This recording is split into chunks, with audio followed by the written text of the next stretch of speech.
à tous, bienvenue à vous dans votre émission Ensemble c'est mieux. Attention, je la fais en breton, enfin j'essaye, de Gemermat et au Mbad, Nguelo et au Assemblée. Mais je vous défends de rire, c'est le thème du jour. Je ne dirai rien, je n'en pense pas moins. J'ai tenté, c'est déjà pas mal. C'est bien, c'est périlleux, mais bon, c'est bien. Allez, vous êtes là pour rétablir la vérité et les bons mots surtout. Merci beaucoup. Karl est avec nous également. Oui. Vous avez rigolé, je vous ai vu. Ah oui, complètement. Non, mais je me dis, en fait, vous cassez pas la tête. Pour faire semblant de parler breton, il faut juste avoir l'accent et dire. Et là, ça fait pas du tout rire. Absolument, bah oui, bien sûr. Donc vous parlerez de quoi en vrai? Eh bien, je vais parler du rire, et en particulier de Henri Bergson, qui a écrit le livre philosophique définitif sur le rire chez l'être humain. Bon, vous savez quoi, ça tombe bien parce qu'on se penchera sur les vertus du rire, que ce soit dans le domaine de la santé, mais aussi dans le domaine du yoga du rire. Vous verrez ça tout à l'heure. Et puis on retrouvera Billy qui n'est jamais avare de sourire à la SPA. On retrouvera donc ce matin Ghost qui a 8 ans et qui cherche à être adopté, bien entendu. Voilà, bienvenue à tous. On aura le sourire dans cette émission. Comment allez-vous? Bien. Tout va bien. Bon, parfait. On va donc faire une petite introduction sur le rire. Vous allez voir avec des chiffres très surprenants. On s'est vraiment bien marré, hein. Ah ouais, qu'est-ce que ça fait du bien un bon fou rire. Un enfant rit en moyenne jusqu'à 400 fois par jour. Un adulte, 20 fois par jour. En 1939, on riait 19 minutes par jour. Et aujourd'hui, moins d'1 minute. C'est bien dommage, car rire, c'est que du bon. Pour être en bonne santé, les médecins recommandent de rigoler 10 à 15 minutes par jour. Ça permet d'évacuer le stress. Quand on rit, notre corps sécrète des endorphines, les fameuses hormones du bonheur. Se marrer nous permet de détendre nos muscles et d'oxygéner notre cerveau, nous aidant à mieux nous relaxer. Un fou rire reviendrait à 45 minutes de relaxation. Le rire, c'est un vrai massage pour notre organisme. Du coup, cela favorise entre autres la digestion, une meilleure circulation sanguine et une meilleure oxygénation. C'est bon pour la tension artérielle. C'est excellent aussi contre les douleurs, pour renforcer le système immunitaire et même pour maigrir. 10 à 15 minutes de rigolade fait brûler entre 10 et 40 calories. Et puis rire, c'est bon pour le moral. Ça renforce la confiance en soi, l'humour permet de prendre du recul et de positiver. Et c'est excellent pour le lien social. Rien de plus communicatif que le rire. Rigologie, yoga du rire, le rire a tellement de vertus qu'il sert même de thérapie. Bref, pour mourir plus tard, soyez mort de rire. Oh, alors pas tout de suite, hein. On va attendre un petit peu. On va aller plus loin sur le sujet. Avec vous, Michel Waubman, bonjour. Bonjour. Alias Docteur Mimiche. On va expliquer pourquoi. Vous êtes le fondateur et le directeur de Rêve de Clown. Présentez-nous un petit peu cette association, Rêve de Clown. Rêve de Clown est une association bretonne. Oui. Nous avons commencé sur l'hôpital de Lorient donc en 1998. Donc on entame notre 22e année où nous faisons intervenir au sein de l'association sur les 5 départements bretons. 22 clowns professionnels qui sont formés pour intervenir dans les hôpitaux auprès des personnes en difficulté morale, psychologique. On intervient aussi en centre de rééducation et auprès de malades d'Alzheimer en EHPAD. D'accord. Alors vous avez touché 52 000 personnes en Bretagne depuis le début? Non, l'année dernière. L'année dernière seulement, 52 000 personnes, c'est énorme. Comme quoi, voilà, le rire a besoin d'être diffusé et vous allez nous expliquer pourquoi et quelles sont justement les vertus du rire. Mais avant ça, je voulais quand même m'attacher sur ce que vous avez dit à l'instant, le clown professionnel. Ça veut dire qu'aujourd'hui, et depuis quelques années, les clowns sont reconnus, comme vraiment... Oui, tout à fait. Le gouvernement français a créé le métier de clown hospitalier en septembre 2015. Donc c'est une reconnaissance du travail qui est effectué par des associations sérieuses en faisant intervenir des professionnels formés. Voilà, il y a des conventions avec les hôpitaux, il y a tout un processus de formation, parce qu'on n'a pas le droit de faire des erreurs, entre guillemets, lorsqu'on va rencontrer des gens qui sont soit malades, soit pas bien psychologiquement. Et c'est unique au monde, hein. La France a fait ce pour l'instant, on est pas-là. le premier, oui. Et c'est assez fabuleux. Vous intervenez dans 13 hôpitaux en Bretagne. Qu'est-ce qui fait que le rire a tellement de bienfaits? Quels sont ces bienfaits? Expliquez-nous un petit peu quand on est malade. Alors déjà, il y a rire et pas forcément rire. Déjà, lorsqu'on va intervenir à l'hôpital, on n'a pas d'objectif de faire rire. C'est une rencontre entre un clown, un enfant, voire un adulte, parce qu'on intervient aussi auprès d'adultes. Et l'objectif, c'est l'évasion déjà. L'évasion de l'hôpital, de ce monde de blanc, de ce monde où l'enfant est obligé de dire oui à l'infirmière, est obligé de dire oui au traitement, est obligé de dire oui à tout un tas de choses. Et le clown, par contre, il va pouvoir lui il va pouvoir lui dire non. Et donc l'ensemble des docteurs clowns chez nous donc, sont formés pour pouvoir aller à la rencontre, s'adapter en fonction de l'état de santé, de l'âge des enfants. Lorsqu'on intervient auprès d'un enfant de 7-8 ans qui a le bras cassé, c'est pas bien grave. Lorsqu'on intervient en service de néonatologie avec des tout petits prématurés qui se battent entre la vie et la mort et qu'on est là pour soutenir les mamans. Et quand on intervient auprès aussi d'adolescents voilà, qui ont des gros problèmes de mal-être ou auprès d'adultes en fin de vie, faut intervenir avec tact et humanité. Bien sûr. Alors justement, vous parlez de la fin de vie. Eh bien, on va retrouver justement une de vos équipes dans un service de soins palliatifs. C'est un reportage de Séverine Breton et Vincent Bars qui les ont suivis à Pontivy. Tout a commencé un jour à cause de Coucou à travers les fenêtres de l'hôpital. Les infirmières envoyaient des bisous aux clowns qui intervenaient en pédiatrie. Ils les répondaient par des grimaces. Ça a fait sourire les patients. Alors les clowns ont passé leur nez rouge dans le couloir des soins palliatifs. La première fois où je suis venue ici, j'avais un peu peur, je dois reconnaître, de se dire qu'est-ce que je vais faire ici. Parce qu'en même temps, j'ai réfléchi avant de venir sans ce nez. Tu vois, je suis arrivée comme ça, là. Je suis arrivée en disant oui, je vais faire des interventions dans un service de soins palliatifs. Et palliatif, ça a résonné. Et ça a fait un truc énorme.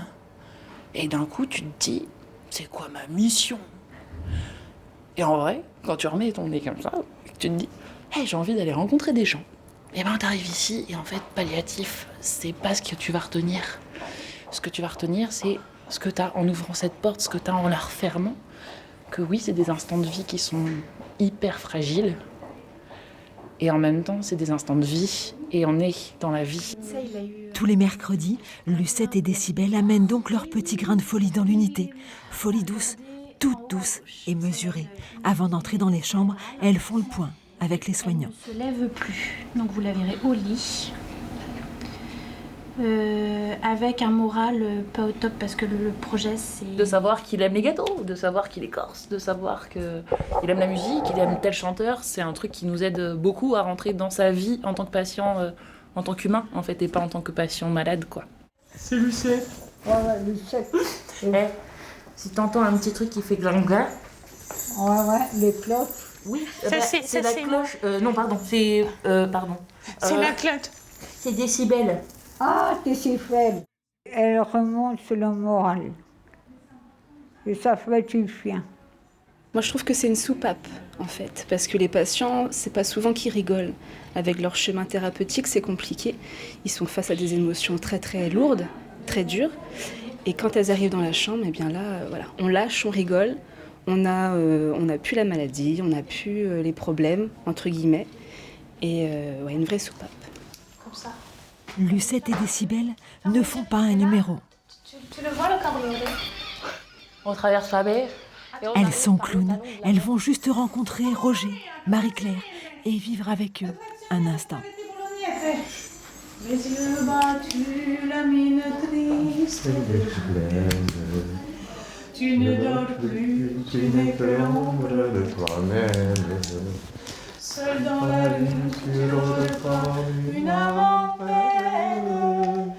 Et tous les soirs, sous sa fenêtre, on peut te voir. Je sais bien que tu l'adores. Quand on pense soins palliatifs, on pense mort tout de suite, alors qu'au final, c'est des personnes qu'on vient rencontrer. Donc on oublie très vite... Enfin, moi, je sais que quand je rentre dans la chambre, j'oublie très vite que peut-être cette personne va plus être là dans quelques temps. C'est le moment... Enfin, c'est la base du clown, de toute façon. C'est l'ici et maintenant, quoi. Et c'est ça qui est... Et tant que c'est ici et maintenant et que c'est la vie, ben voilà. Et canta de ta voix, Karine, mon petit bambino. Tu peux chanter tant que tu veux. Elle ne te prend pas au sérieux. Je sais bien que tu l'adores. Bambino, bambino. Et qu'elle a de jolis yeux. Bambino, bambino. Mais tu es trop jeune encore. Bambino, bambino. Pour jouer l'amoureux. Waouh! Alors là, merci! Ça vaut tous les traitements du monde. Hein. C'est pas un milieu de joie, de rigolade, parce qu'on a une pathologie, on a quelque chose à soigner. Et c'est pas donc évident. Mais ça fait du bien. J'ai l'impression d'avoir changé de registre là, en quelques minutes. Souvent, après le passage des clowns, les soignants retrouvent des paillettes dans le lit et des étoiles dans les yeux des patients. C'est le pouvoir magique des nez rouges. Ils sèment du bonheur sur leur chemin. Wow, un reportage extrêmement émouvant. On voit toute l'implication qu'ont ces clowns, la délicatesse qu'il faut pour aborder les patients. Comment ils sont formés, vos clowns professionnels, en fait? Parce que c'est vraiment une formation axée sur la psychologie également, on imagine. Oui, bien sûr. Alors, on recrute les gens qui postulent chez nous sont généralement des clowns professionnels qui ont des années d'expérience. Et on a une grosse sélection, en fin de compte, en fonction des aptitudes des gens, surtout relationnelles. En fin de compte, c'est ça qui nous fait le choix. Parce que pouvoir intervenir à l'hôpital, pouvoir travailler lors des soins douloureux, pouvoir être auprès des gens à 10 cm, quand on est des fois... on n'est pas en mode spectacle, on est en mode relationnel à l'hôpital. Donc c'est des personnes qu'on va voir en individuel. Donc on va avoir une grande capacité à s'adapter à l'autre et de pouvoir intervenir à la sollicitation des soignants aussi, sur des situations ou des soins qui ne sont pas faciles, quoi. Ouais, donc après, on les forme effectivement à tout le côté psychologique, à tout l'intérêt, je dirais, en fonction de l'âge des patients que l'on voit à l'hôpital, comment on peut intervenir dans le respect et en essayant d'ouvrir une petite fenêtre de bonheur, quoi. Évidemment, si on peut rire, c'est mieux. Mais quand on vient de se faire opérer, si on arrive à faire rire quelqu'un, il va avoir mal. Donc il y a tout un processus. Il y a des sourires et des étoiles dans les yeux. Voilà, et puis c'est tout ce qui se passe au niveau psychologique, c'est important. Ouais, ça c'est essentiel. Alors, vous êtes en train de former 5 nouveaux clowns sur notre région. Oui. La formation a démarré le 20 janvier. Combien de temps dure la formation au total ? Sachant que les personnes qui rentrent chez nous sont déjà clowns, donc après on les forme pendant 4 mois. 4 mois de formation. Oui. D'accord. Et vous allez passer donc à 28 salariés, 28 clowns professionnels. C'est un maillage assez dense quand même sur notre territoire. Oui, mais on intervient entre 1 et 3 jours par semaine dans les hôpitaux. Donc c'est des journées entières, c'est à plusieurs clowns et on intervient dans 77 services. Et on est sollicité 3 fois plus que le travail qu'on fait aujourd'hui. Donc on a une marge de progression, mais pour se développer, donc on fonctionne avec des dons. Donc c'est ça la problématique, c'est le développement de l'association est sujet à avoir des dons, des subventions très peu, mais 90% de dons. 90% de dons. Oui, donc on en profite pour... donc chaque don, c'est des sourires en plus. Lancer un appel, évidemment, aux dons, parce que c'est 90% et 10% de subvention, c'est ça. Oui. On parlait des soignants, du personnel soignant. Oui. Pour eux aussi, c'est essentiel, finalement. La présence d'un clown, c'est pas bénéfique uniquement pour les patients. Complètement, c'est bénéfique pour toutes les personnes qu'on rencontre, même dans les ascenseurs et ainsi de suite. Même si c'est des petites choses, c'est 10 secondes, c'est une attention qui est donnée à quelqu'un. Quand on n'est pas bien, la moindre petite attention est importante. En fin de compte, ça peut être un geste dans les services d'urgence. Les personnes qui restent plusieurs heures, vous arrivez, vous parlez quelques secondes avec la main sur l'épaule. La personne se sent valorisée, exister. Et ça, c'est important. Et au niveau des soignants, ils font un travail formidable dans les hôpitaux. Les actualités montrent énormément de choses. Sans rentrer dans le côté politique, ils font un travail extraordinaire, les blouses blanches. Et ils ont beaucoup de stress parce que il y a plein de choses. Donc quand on arrive, effectivement, on est un peu la soupape. Ouais, un petit anti-stress dans le service. Complètement, c'est vrai que l'ambiance change énormément. Ouais.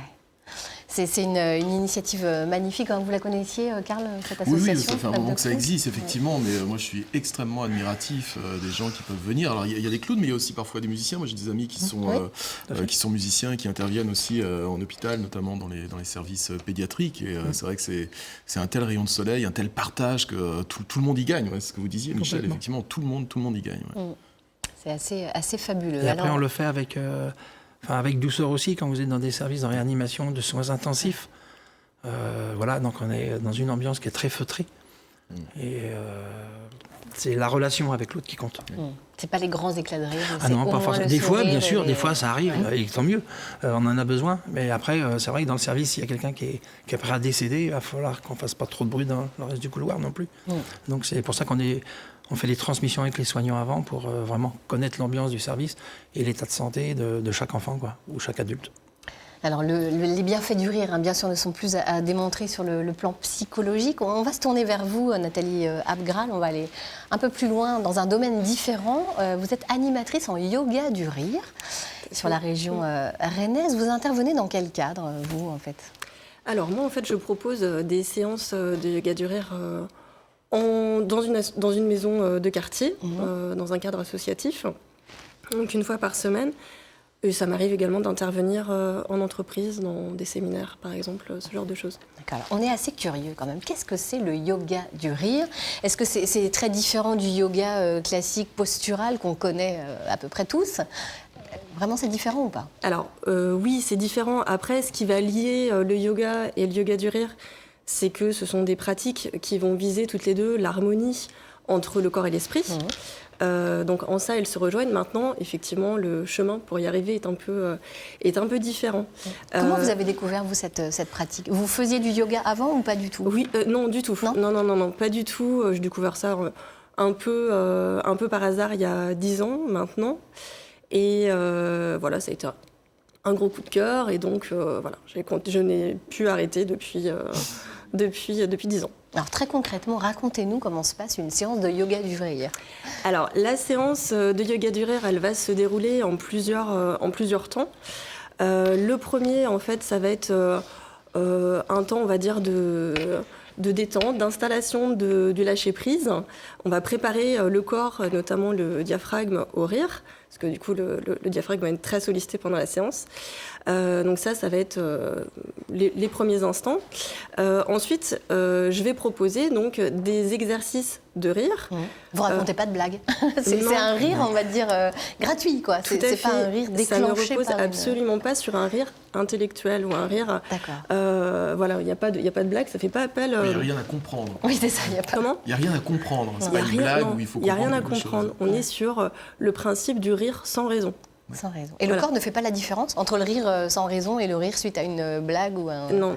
D'accord. Non, le cerveau, effectivement, lui, il voit le côté, on va dire, un peu décalé de rire alors qu'il n'y a rien de drôle. Mais le corps, lui, non, il ne fait pas la différence. Il prend... il prend les bienfaits, et puis voilà, c'est tout. Tout à fait, c'était présenté dans le petit reportage tout à l'heure. Il faut rire 10 à 15 minutes pour que ces bienfaits-là se mettent en place.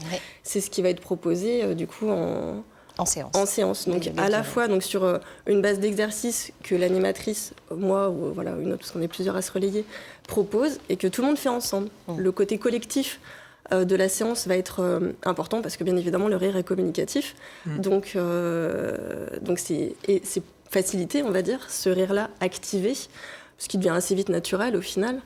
Et il y a une dernière partie de séance où là on est allongé sur des tapis et en fait on est sur un rire naturel, c'est-à-dire qu'on ne force plus son rire. S'il y a du rire qui vient, c'est très bien. S'il n'y a pas de rire qui vient, c'est bien aussi.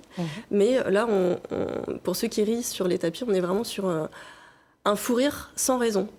Et je vous invite à en faire l'expérience parce que c'est quelque chose qu'on n'a pas l'occasion de vivre en dehors de ces séances-là de yoga du rire. En général, quand on a un fou rire, il y a quand même quelque chose qui le provoque.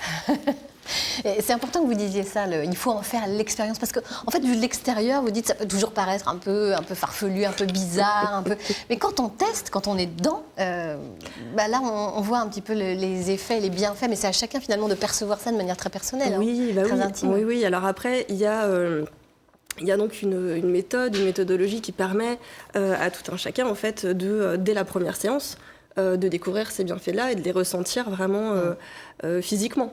Et puis psychologiquement également aussi, parce qu'en règle générale, on sent bien après un fou rire. Et donc, c'est ce qu'on ressent également à la fin d'une séance. Et dès la première, ça peut être accessible, quoi. Donc ce lâcher-prise qui s'installe, il faut une séance de quoi? D'une heure à peu près pour que ce lâcher-prise puisse... C'est ça, voilà. Donc on est sur des séances d'une heure. Et donc effectivement, je peux vous garantir qu'après une heure à rire... à la fin, on est détendu, euphorique. Et en général, on se sent bien, quoi. Est-ce qu'il y a des exercices que vous pouvez nous conseiller à faire au quotidien, par exemple, à la maison, nous, des conseils à nous donner, si on veut essayer de... Regardez des discours de Donald Trump. Des fois, ça ne nous fait pas forcément rire. Non, c'est vrai que c'est pas forcément très drôle. On a un rire coupable. Oui, c'est ça. Je m'en veux un peu. Alors, on peut essayer de rire tout seul chez soi. Maintenant, c'est forcément un peu compliqué. Bon, au bout de quelques temps de pratique en yoga du rire, c'est quelque chose qu'on peut arriver à faire. Mais ce qui est plus facilement accessible et qui est tout simple, en fait, c'est simplement de sourire. Le sourire, ça va avoir également beaucoup de bienfaits au niveau du mental. Le corps envoie plein de signaux super positifs au cerveau quand il sourit, même si on n'a pas envie, même s'il n'y a aucune raison pour sourire. Ça envoie quand même tout un tas de signaux très positifs. Et il y a un effet feedback, du coup, qui est hyper intéressant. Donc rien que ça, rien que de se sourire, de se regarder sourire dans le miroir. On peut même rajouter un petit « je suis formidable », ça fait pas de mal. Et ça, Karl, ça va beaucoup lui plaire, hein, Karl. Le prince du narcissisme. Mais on en a besoin, besoin. On est rarement, je trouve, bienveillant vis-à-vis de soi, en fait. On peut l'être peut-être plus facilement avec les autres. Et encore, ça reste à voir. Mais on est quelquefois plus sévère avec soi-même. Hein. Donc ça permet aussi un peu plus de bienveillance vis-à-vis de soi. Et... J'ai une petite anecdote de Sim. Sim, qui avait un visage un peu particulier. Et il aimait bien son visage, même s'il n'était pas forcément le plus beau des Français. Comme il disait. Voilà, il est chouette ma gueule. Donc le matin, comme il n'avait pas beaucoup de personnes qui lui disaient qu'il était super beau, donc le matin il se levait, il arrivait devant sa glace, et il parlait à celui qui le voyait en bas, et il lui disait « Je te félicite, t'es vraiment un type formidable, je te congratule, t'es génial ». Et il partait avec la pêche dans la journée. Ben voilà, mais chacun ses petites astuces. Est-ce que ça se rapproche de la pensée positive, ce qu'on dit, l'éducation positive, la pensée positive, c'est un peu dans cette mouvance-là? Oui, complètement. Oui, complètement. On est voilà, dans cet esprit-là de bien-être, voilà, de se faire du bien, et voilà, notamment par le rire. Il y a d'autres vecteurs, encore une fois, mais... Le rire en fait largement partie. On dit qu'il faut avoir 3 kiffs par jour, paraît-il. Oui, tout à fait. Eh bien, on va rester là-dessus. 3 kiffs par jour et puis se dire le matin dans la glace qu'on est formidable. Hein. Retenez ça chez vous, je vous assure, ça va marcher. Merci beaucoup. On va maintenant faire rire les enfants. Enfin, on va essayer. Du coup, que diriez-vous de retrouver Lélia Nevers qui a toujours de chouettes idées? On regarde tout de suite aujourd'hui ce qu'elle nous a trouvé. Bonjour, je suis Lara. Bonjour, je m'appelle Delphine. Bonjour, je m'appelle Zoé et on est venu apprendre à faire des bonhommes tout mous.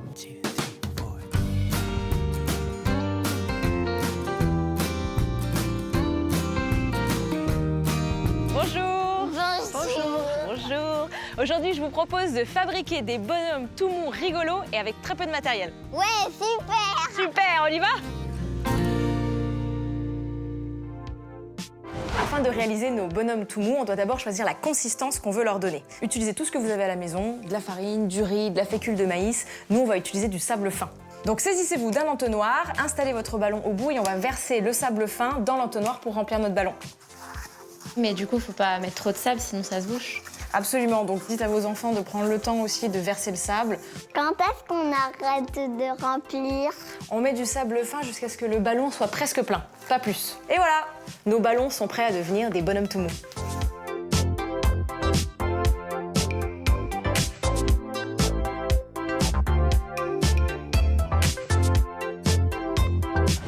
Nos ballons désormais remplis, il ne nous reste plus maintenant qu'à faire un nœud. Mais avant, il faut s'assurer de bien enlever tout l'air qu'il y a dans le ballon. Alors pour bien vider l'air du ballon, la meilleure technique c'est vraiment de pincer et de laisser sortir l'air et d'appuyer le plus possible pour envoyer tout le sable au fond du ballon. Maintenant qu'on a fait le nœud, on va couper l'excédent de caoutchouc avec un ciseau en faisant bien attention de ne pas être trop proche du nœud pour pas qu'il se défasse. Et pour que votre bonhomme tout mou dure plus longtemps et soit plus solide, n'hésitez pas à mettre un deuxième ballon autour. On peut même s'amuser avec les couleurs en faisant par exemple des petits trous au niveau du ballon pour pouvoir voir la couleur du dessous en transparence.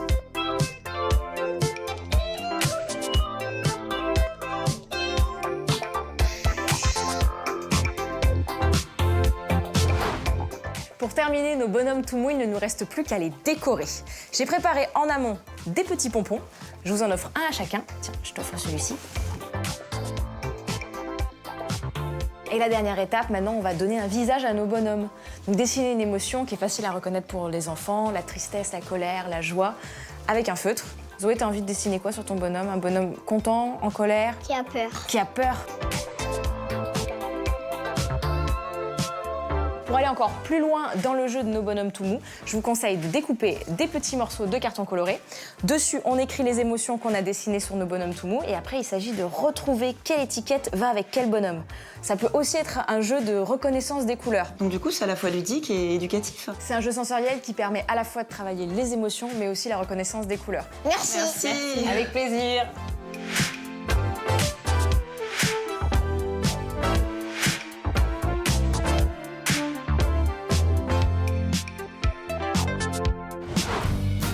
On résume.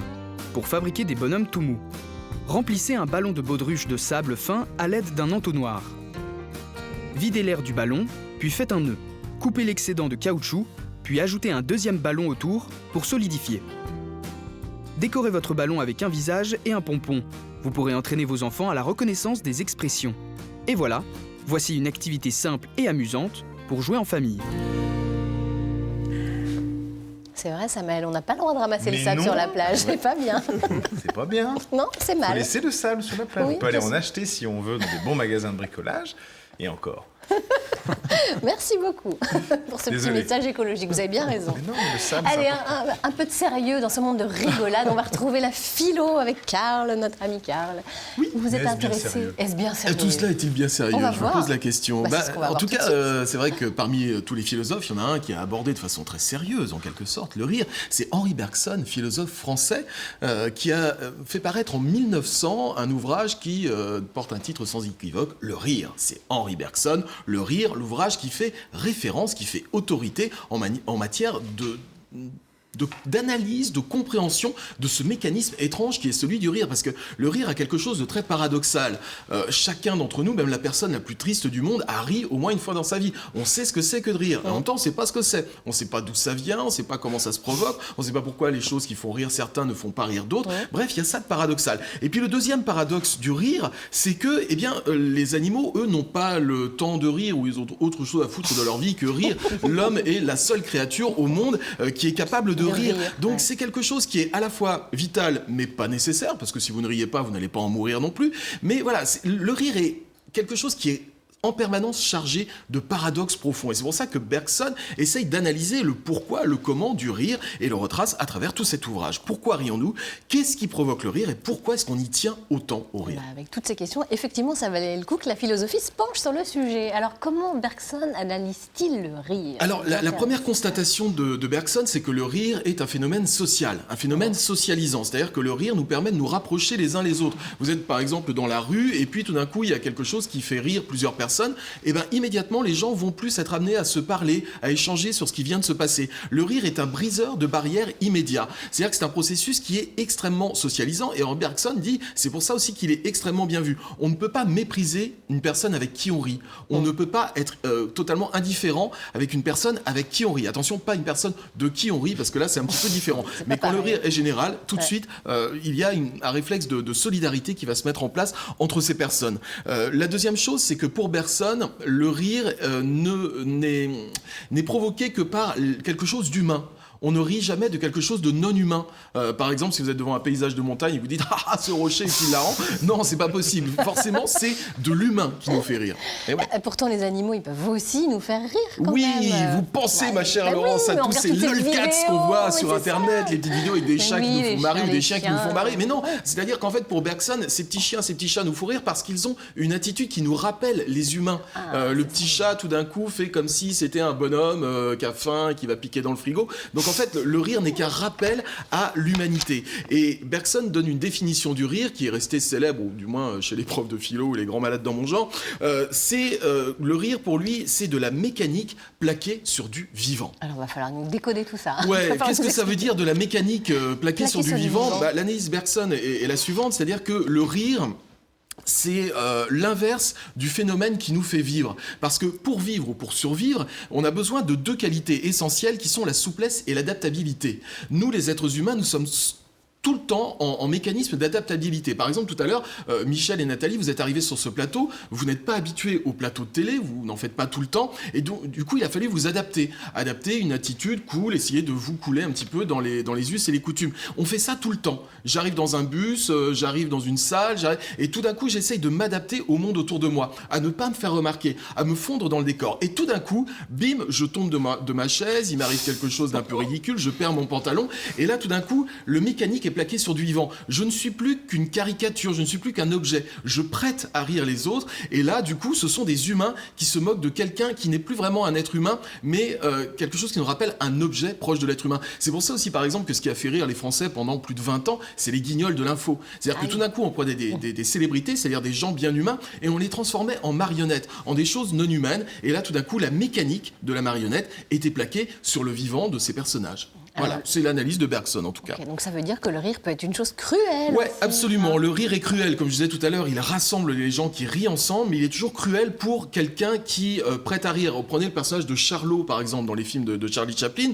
En fait, qu'est-ce qui nous fait rire dans le personnage de Charlot? C'est pas les moments où il est émouvant. Dans le Kid, quand il serre le gamin contre ses bras, quand il essaye de lutter contre la faim, là, Charlot ne nous fait pas rire. Par contre, quand Charlot est poursuivi par des flics, ou quand Charlot perd son pantalon, ou qu'il essaye de rester digne face à une situation qui le dépasse, là, tout d'un coup, on n'a plus de scrupules à rire parce que Charlot ne nous émeut plus. Il nous fait rire, ce qui est bien différent. Donc Bergson distingue bien le rire de l'empathie.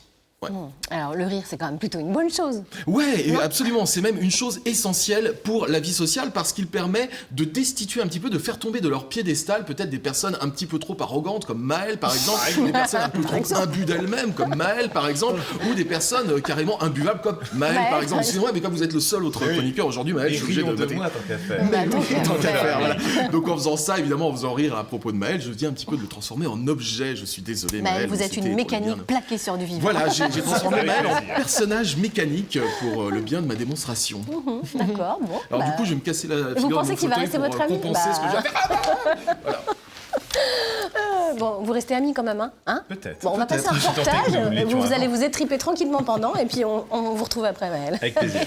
Je vous propose maintenant de découvrir justement l'exposition Odon, au musée de la Cohue à Vannes. Odon comme Guy Oudouin, qui est un peintre de la seconde moitié du XXe siècle, qui est originaire du Mans. Symphonie des couleurs, c'est l'intitulé de cette exposition, présentée jusqu'au 8 mars prochain à Vannes. Donc c'est un reportage de Christelle Veillard.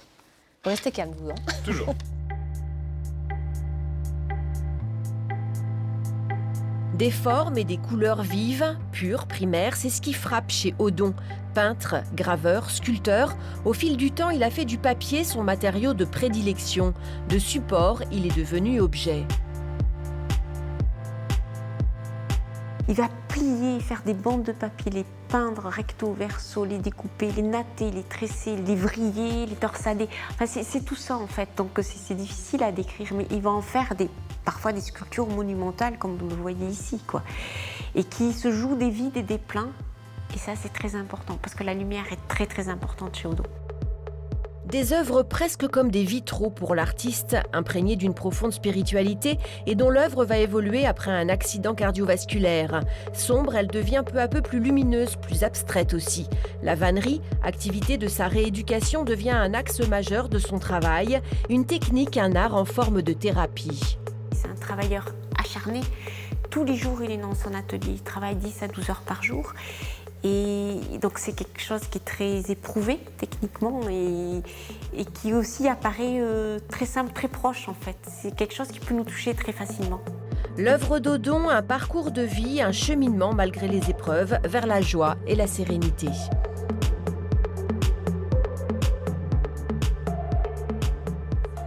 Mais c'est un concept.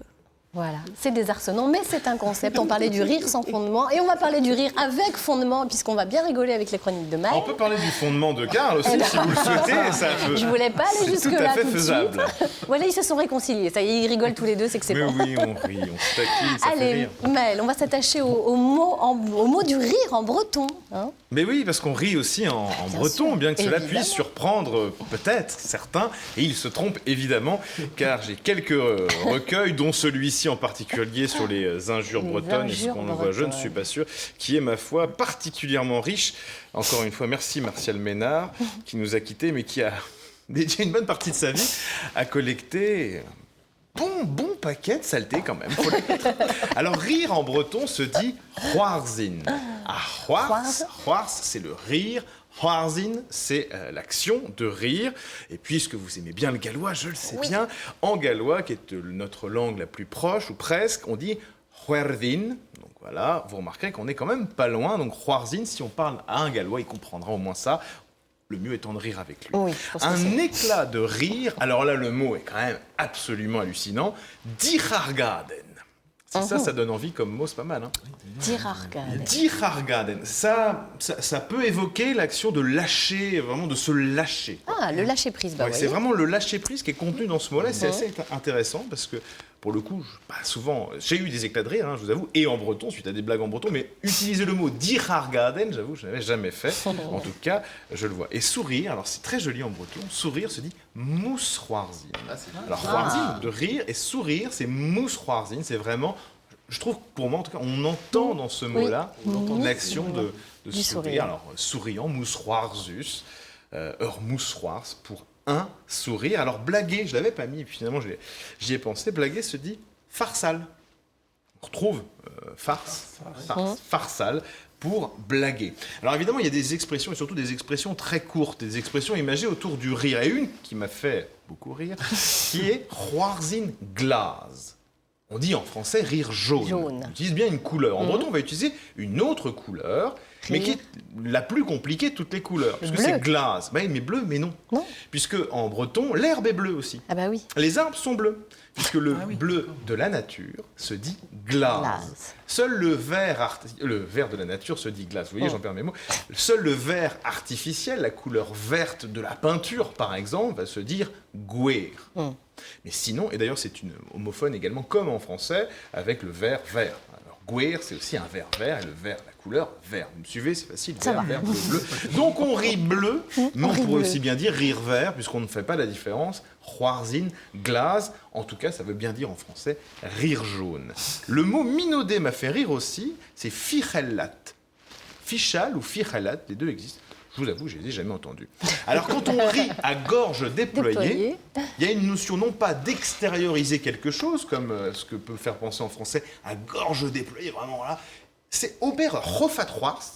On dit Oberhofat en breton, quand on mange bien, on fait bonne chair, on dit Oberhofat. Et donc, rire à gorge déployée, c'est au final emmagasiner, rentrer comme ça, plein de rire. Oberhofat-Hwars, comme si on en avait mangé. On dit souvent un rire, c'est un steak, quoi. Ça vaut un bon steak. Mais ça, c'est drôle, puisque pour le coup, c'est pas l'action d'extérioriser le rire ici qui est importante, mais bien de l'emmagasiner. Alors, on ne rit pas dans sa barbe en breton, mais sous sa moustache.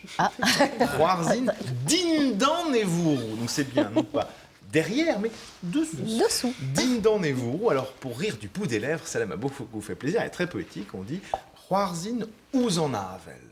On rit au vent. Au vent, c'est joli. Vous progressez, mon cher ami. Pévar et Navel, il a des notes, Mais oui, Pévar et Navel. En Narvel, qui est donc le vent. Hwarzin uzanavel. Alors, il y a peu d'expressions, vraiment les expressions idiomatiques autour du rire, et en plus, elles sont assez préoccupantes. Par Hwarzanden, ré et wel goudézé. C'est là qu'on va devoir analyser, mon cher Karl. Quand l'homme rit trop, il pleure ensuite. Ça, c'est la première. La deuxième que j'ai trouvée, finalement, est assez proche. Goudé Hwarzin est gouélan, goudé Hwari, uanadan. Gouélan, on en a parlé il n'y a pas si longtemps que ça. Gouélan, qui veut dire pleurer, qui a donné son nom à l'oiseau. Cet oiseau marin qui, quand il crie dans nos oreilles, pas trop près parce qu'après ça fait mal, on a l'impression qu'il pleure. Donc quand, après rire, goudé Hwarzin et gouélan vient les larmes, donc après rire vient pleurer, après jouer vient soupirer, ou des Hwari, uanadan. Donc il y a forcément toujours cette notion coupable que si on a ri, on doit le payer. Il y a eu un moment de félicité, viendra le malheur ensuite, on reconnaît bien là l'optimisme breton. Ouais, non, mais c'est le fameux rira bien qui rira le dernier. Celui qui rit, ce sera un peu le dindon de la farce après, quelque part. Là, il y a quand même un côté coupable, c'est ça. qui est bien mis en avant. Et puis évidemment les Bretons qui aiment bien prendre les autres à partie pour rire, comme chaque peuple d'ailleurs. On avait parlé la semaine dernière, pour ceux qui étaient là, des insultes liées aux parties du corps. On va pas parler de votre fondement, mon cher Karl, mais pourquoi pas de votre nez, puisque c'est beaucoup plus drôle, il y en a beaucoup plus. Et Catherine avait parlé du fri Crayen, qui qui était intéressant, qui est né à morve sèche, littéralement. Pourquoi? Et ça implique quelqu'un, on parle du frilous, ça, les enfants, on dit souvent frilous, ça veut dire les morveux, tout simplement. Mais fricrayenne, ça veut dire que le nez... C'est quoi le rapport avec moi Peut-être pour pas parler de vos fesses, mon cher ami, c'est vrai. Fricrayenne, ça veut dire que le nez est tellement grand que la morve a le temps d'y sécher. Ce qui va avec fricorloco. Alors là, même Martial Ménard reste interloqué. Corloco, qu'est-ce que ça veut dire? Il ne sait pas. En tout cas, ça veut dire qu'on a le nez en forme d'entonnoir. On pourrait finir par friplantant cole, qui veut dire un nez à planter des choux. Ah ouais. Vraiment, il est pointu. Ok, merci beaucoup Maëlle. Et nous, on va pas du tout se rendre coupable de rire, vous voyez? Non, jamais. On adore ça. Allez, on va retrouver d'ailleurs Billy à la SPA de Rennes. Bonjour Jennifer. Bonjour Willy, bonjour à tous. Ce matin, le soleil est là. Ça fait du bien. Hein. Ah oui, ça fait du bien, parce que là, il fait un petit peu froid ces derniers temps. Alors, on a aujourd'hui ce petit loulou avec nous qui s'appelle... Ghost. Ghost. On avait déjà fait un Ghost. C'était Ghost Rider qu'on avait fait. Ghost Rider, oui. je me souviens. C'était la même race en plus. Ah oui, c'est vrai. Donc un Ghost. Alors, ce petit jeune homme, c'est quoi comme race du coup? C'est un American Staff. American Staff. Donc là, c'est les chiens qui on a besoin d'un permis, c'est ça? Exactement. Ils sont soumis à une réglementation. Il faut avoir un permis de détention. Okay. Donc nous, on accompagne bien sûr nos adoptants pour leur faciliter justement toutes ces démarches administratives. Hein. C'est une formation importante parce qu'on apprend plein de choses. Exactement. Puis au moins, ça permet aussi de responsabiliser, parce qu'il faut vraiment des gens très responsables pour ce type de chien. Alors là, il a vu un copain, je pense, ou quelque chose comme ça. Je pense qu'il regarde surtout vers la balade. Il a surtout envie d'aller se promener. C'est la balade qui est par là. Alors ce gosse, il a quel âge? Il a 8 ans. Il a l'air d'obéir au doigt et à l'œil. Hein. Il a des bonnes bases d'éducation. Ouais. C'est un chien qui a été abandonné. C'était très triste, que le monsieur était très attaché à lui, mais le monsieur s'est retrouvé à la rue. C'est pour ça qu'on l'a récupéré. Okay. Et voilà, c'est vrai qu'il a mis du temps aussi à nous faire confiance parce que il était détruit. Sincèrement, c'est un chien qui a été détruit par son abandon. Il était très triste, il pleurait, donc on faisait vraiment tout pour le réconforter. Là, je pense que ça va beaucoup mieux. Il a repris du poids. Il a été opéré aussi, parce qu'il avait un petit souci de santé. Là, ouais, exactement. Donc il a été opéré et là, il est prêt. Aujourd'hui, il est au top. Il est prêt à croquer la vie à pleines dents. Les copains, on est comment? Alors, les copains mâles, on évitera. Les fifis, franchement, les fifis avec qui on l'a mis en contact, en tout cas, ça s'est très bien passé. Ça, c'est comme le trajet son qu'on a sur le plateau. Lui, à chaque fois, avec les filles, ça va. Avec les mecs, c'est une horreur. Mais bon, comme quoi, c'est tout le monde pareil. Hein. Après, il peut côtoyer quelques mâles, mais de là à vivre avec, en tout cas, voilà, on privilégiera la fifi, en tout cas. Ok, donc quelqu'un qui a du temps pour s'en occuper? Qui a du temps. Après, c'est un chien qui va être polyvalent, qui va pouvoir rester seul sans faire de bêtises, qui va être quand même assez calme, qui aime son confort. Hein. C'est vrai que les staffs, c'est souvent des chiens qui aiment beaucoup leur confort en intérieur. Mais par contre, panier dans le coin de la maison. Il a besoin de se dépenser quand même malgré tout. Hein. C'est un chien. C'est des chiens musclés. Hein. C'est des chiens puissants qui ont besoin de se dépenser justement pour garder ce tempérament très souple et très facile. Et qui déteste les caresses. Ouais. Bon, bah écoutez, ce petit jeune homme, il est là aujourd'hui au refuge de la route de Lorient à Rennes. Et puis nous, on va profiter de ce petit soleil. On va se faire un petit apéro pour aller faire une petite balade avec Ghost surtout. Exactement, on va aller faire une petite balade. Allez, bon après-midi à tout le monde. Salut. Ouais. Bah oui, le petit lapin. Et ben voilà, le petit lapin Ghost, en l'occurrence, il vous attend à la SPA de Rennes. C'est déjà fini pour aujourd'hui, les amis. Ben voilà, écoutez, on se retrouve demain à 10h45. On fera un zoom sur l'eau, un trésor à protéger. On dit comment l'eau en breton? Andour. Andour, ben voilà, demain. Oh oui, et j'ai fait la totale aujourd'hui, hein, en introduction, en conclusion. Hop, c'est parfait. Bravo. On vous rappelle avant de se quitter que Rêve de Clown a besoin de vos dons, alors pensez à eux. On vous souhaite une excellente journée sur France 3 Bretagne. À demain, Kenavo.